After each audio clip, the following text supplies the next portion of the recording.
languages also are different ways of thinking in some sense. They're not just a translation of English to German. Are there differences? I mean, do you catch yourself either thinking, I mean, not literally in another language, but somehow approaching an issue differently?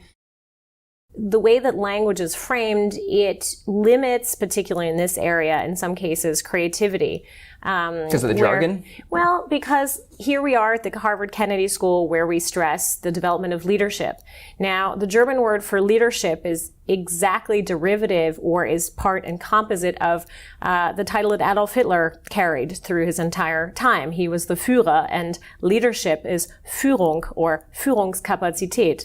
And so you can't just be talking about that. So leadership, so that explains in part a difficult relationship that Germans have with the concept of leadership and being first in line. And that has manifested throughout the history of the European Union. They've always let sort of the French go first ideationally, even though the ideas may have been thought of in Bonn back then. But it was always useful to have the French say them out loud and the Germans pay for them.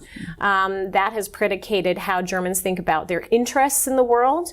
To even use the word interest, to allege that Germany might have global interests is almost like a slap on the wrist in German public policy discourse. So you're absolutely right. Words matter.